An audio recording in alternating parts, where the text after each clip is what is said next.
देखो फिर एनग्रयू और मेलपिगी ने जो सेल थी उसका नाम दिया था यूट्रिकल और ब्लैडर नाम दिया।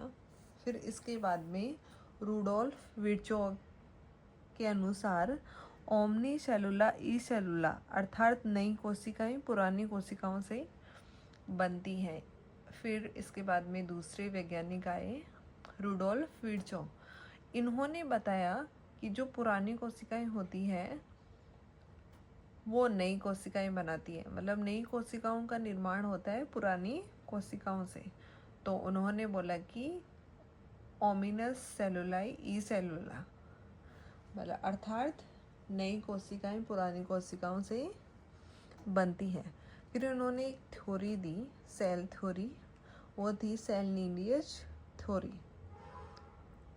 तो देखो फिर बाद में कोशिका सिद्धांत दिया था स्लीडन व स्वान ने।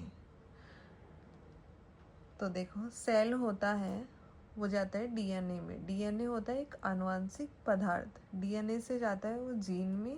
जीन होती है एक आनुवंशिक इकाई। फिर जीन से जाता है क्रोमोसोम में, वो होता है एक आनुवंशिक वाहक। एक सेल होती है, क्रोमोसोम होते हैं टोटल 46। तो एक सेल होती है उनमें।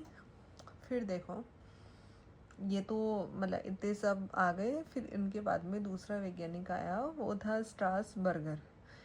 इन्होंने क्या बोला कि इनके अनुसार जो वायरस होता है वो एकैरियोटिक होता है, मतलब वो कोशिका सिद्धांत का पालन नहीं करता। मतलब स्लीडन और स्वान ने जो कोशिका सिद्धांत दिया वो वायरस होता है वो उसका पालन नहीं करता। फिर इन्होंने देखा प्लाज्मोडेस्माटा में। फिर देखा ये एक साइटोप्लाज्मिक टर्म होती है सेल की।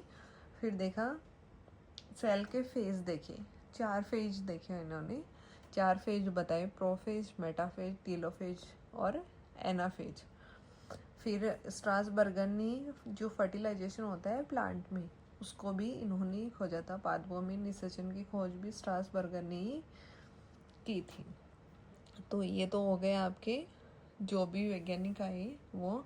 फिर इसके बाद में देखो सबसे बड़ी और सबसे छोटी कोशिका कौन सी है जंतुओं में और पादपों में। तो ये वाला भी आरपीएससी में देखा जाए तो बहुत इम्पोर्टेंट क्वेश्चन है। तो सबसे छोटी कोशिका है वो है माइकोप्लाज्मा गैलिस्पेटिकम। और सबसे बड़ी कोशिका, छोटी तो माइकोप्लाज्मा होगी और बड़ी होगी शुतुरमुर्ग का जो अंडा होता है वो होता है सबसे बड़ा। फिर जंतु शरीर की सबसे लंबी कोशिका है न्यूरॉन या नर्व सेल। और पादपों में सबसे लंबी कोशिका है बोहरमेरिया या निवेलिस। तो इस प्रकार से आपका एक मतलब जनरल इंट्रोडक्शन हो गया सेल का। अब कल आगे देखेंगे इससे आगे। तो थैंक यू।